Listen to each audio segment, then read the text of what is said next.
Wow, and just an absolutely extremely impressive victory.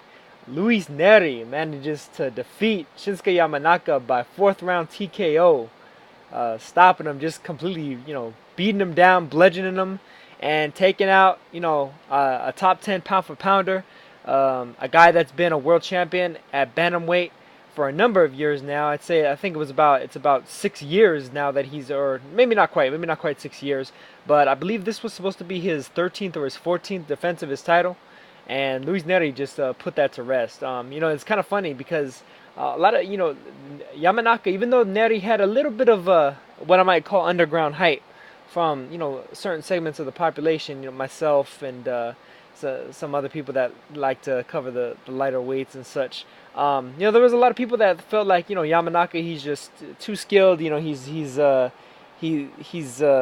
just too good. His overall excellence of quality over the years will be enough for him to defeat Neri. Neri is like a young upstart. He's a bit inexperienced at the very top level. He had fought a few guys that had previously been defeated by the likes of, like, say, Juan Francisco Estrada or Carlos Cuadras, but those, of course, are fighters from a weight or two down. So there might have been some people feeling like maybe his power might be overrated. He has 18 knockouts now in 24 wins. He had 17 in 23 going into this fight. But he definitely went in there and showed and proved that that wasn't the case at all. He started off the first round, being a bit more defensive than we've sometimes known him to be, than I've sometimes seen him to be in past fights. He's a southpaw. He fights behind somewhat of a modified shoulder roll.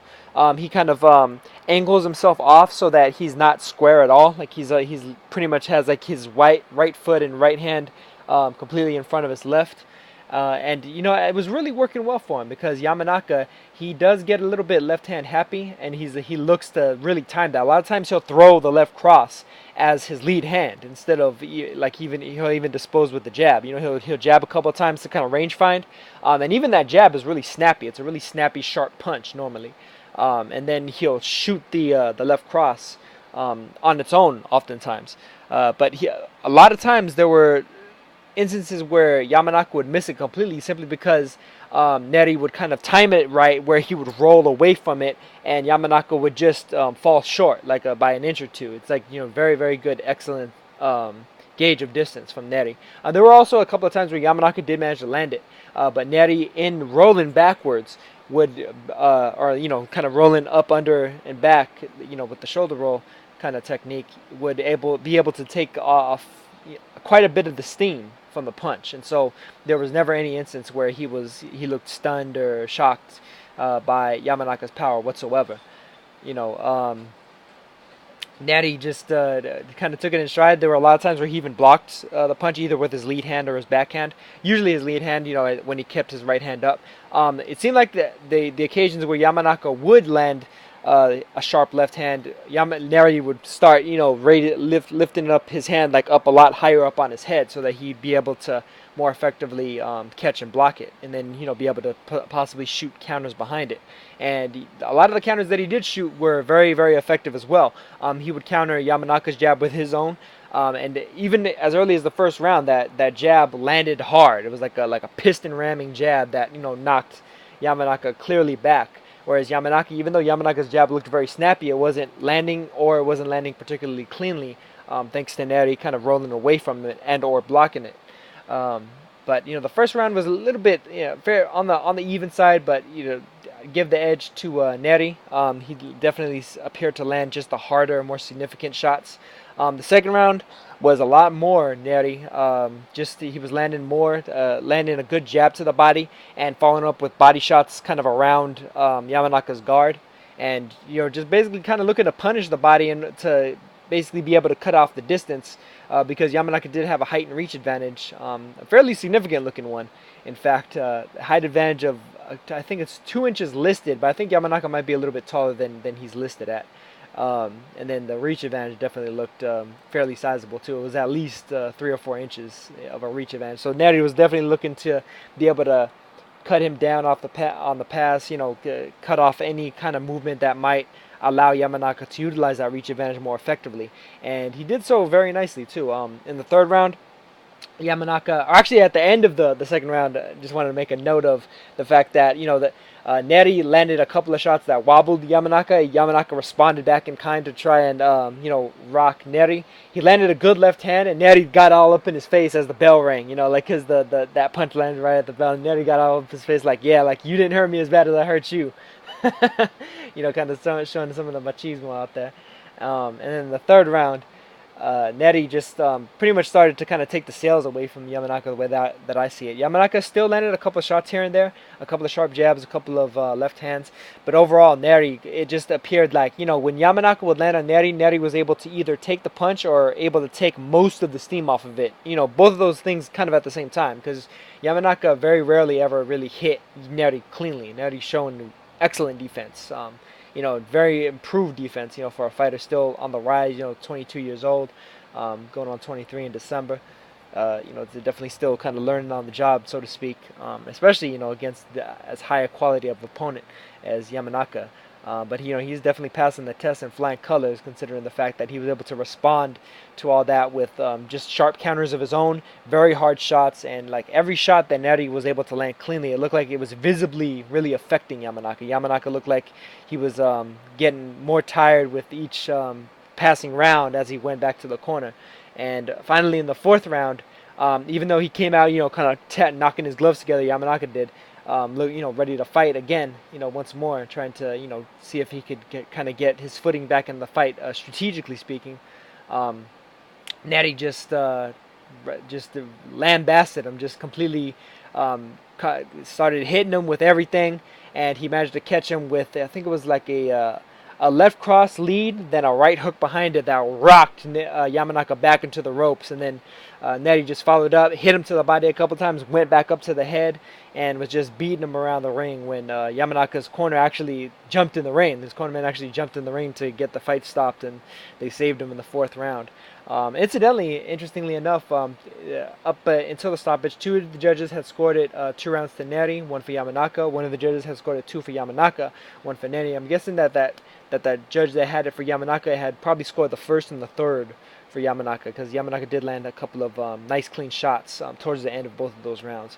But otherwise, I mean, the way that I saw it is that, Nery was definitely landing the clean, effective punches, the hard punches, the damaging blows, and very impressive victory for him. I mean, he just basically completely laid waste to the number one guy in the Bantamweight division, like the clear number one guy. Like, there's no doubts about who was the man at Bantamweight. It was definitely Shinsuke Yamanaka.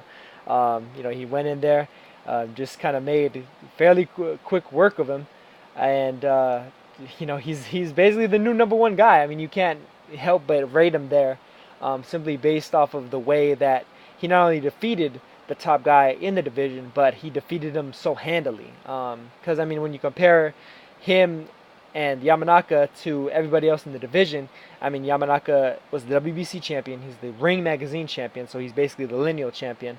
Yamanaka had handily defeated, the likes of Liberio Solis, who had himself really got robbed against Jamie McDonald, who's, rated pretty much right behind Yamanaka, like pretty much neck and neck with like the likes of Payanos, Rakianovs, and Zlani Tete. And, Nery just went in there and did the damn thing, just showed improved and looked very impressive in doing it. And it's kind of funny because this fight, this performance actually really reminds me a lot of Roman Chocolatito Gonzalez back when he won his first title against Yutaka Nida way back in 2008. Literally 11 years and what is it? I think I'm sorry. It was 8 years and 11 months ago when Chocolatito won his first world title, WBA minimum weight title against Yutaka Nida down at 105. And Yutaka Nida was the man of that division at the time. Before Ivan Calderon had moved up and then lost to Giovanni Segura. Calderon versus Yutaka Nida was the fight, like the super fight, so to speak, at 105. Calderon was getting some U.S. hype finally, like a fighter for Puerto Rico and everything, and some pound for pound hype as well. And Yutaka Nida kind of had some of that juice as well, like in terms of, like having a lot of the props of, kind of potentially breaking into the top 10 pound for pound in the near future. And Gonzalez went in there as, kind of a young upstart, 20-0, and just took him out and laid waste to him. And I think it was a knockout in 4 rounds, as well, incidentally. Albeit there, I think Gonzalez got the job done a little bit easier than Nery did here. But still, be that as it may, Nery just, for me to try to even like start to compare him to a guy in Chocolatito, it's a pound for pound talent over a number of years. But that being his first breakout performance back then, that's definitely high praise that I'm giving to Luis Nery. And I mean, I'm gonna give him some more praise right now. I don't see anybody beating Luis Nery in the near future. I think he could beat anybody at 115, anybody at 118, obviously, as he just pretty much did, and anybody at 122 pounds as well. That includes Chocolatito, that includes Naoya Inoue, that includes Jesse Magdaleno, that includes Guillermo Rigondeaux, that includes Ray Vargas. I'm saying everybody, because this guy is a problem. Stylistically, he's like an even more skilled Edwin Valero, the way that I see it. His defensive skills are on point. Yeah, his power is definitely on point. He lands everything hard. Jabs and what they call power punches, but his jab is pretty much a power punch unto itself. Fantastic hooks, excellent body work, doesn't neglect the body, but also doesn't neglect the head and just trying to sharpshoot the body as well. I mean, he's very, very good all-around fighter from what I've seen, and he's still getting better. That's kind of the scary thing about him. He's still getting better. What may portend for the future for him, I'm not entirely sure. I think that he may have an excellent chance to be able to capitalize on the extra hype now and the extra attention now that like the super flyweights and bantamweights and such have been getting recently. Super flyweight division is the best division in boxing. I'm saying it constantly. I'm just trying to beat that into people's heads. It's the best division of boxing, period, bar none, bar none at all. But there is a very good possibility in the near future that some of these guys may move up to bantamweight. Shinsuke Sorongvasai is a fairly large, well muscled, lean super flyweight. Same with Carlos Cuadras. Kind of somewhat same with Naoya Inoue now. I think he's kind of taken up some bodybuilding in the last couple of years. He's definitely grown into the division, and they've been talking about Inoue moving up to 118 at some point within the last year and within the next year as well. And I think that might be the reason for it, because now he's looking to try and become, like a true pound for pound star and everything, and win titles in multiple weight classes and show not only divisional dominance but interdivisional excellence, which are pretty much the two criteria that I see when it comes to rating pound for pounders. Divisional dominance when you dominate a division, and interdivisional excellence when you move around in weight classes and continue to show off impressive skill sets and defeat the best guys there. Roma Chocolatito Gonzalez even, even though he did manage to kind of do what Alexis Arguello wasn't able to in the end, win world titles in 4 different weight classes, and even though he is a bit on the chubby side, fighting at 115, he's not really a true super flyweight. He's definitely enjoying his cakes and cookies, in addition to the arroz con pollo and whatever else he may be eating, the more lean fighter's diet. I could very well see him kind of being like shot up to move beyond that, because that's kind of what happens with pound for pound fighters. That's what happens with like all-time great level type fighters.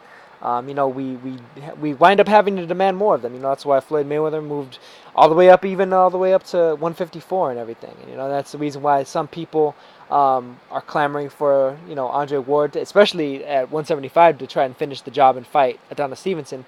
But also, even Ward himself, possibly talking about fighting at cruiserweight or even heavyweight. You know what I mean? And so like they sometimes hold themselves to those same standards. So if Chocolatito winds up coming out on top of all the fighters at 115, I could very well see him being a future opponent for Luis Nery.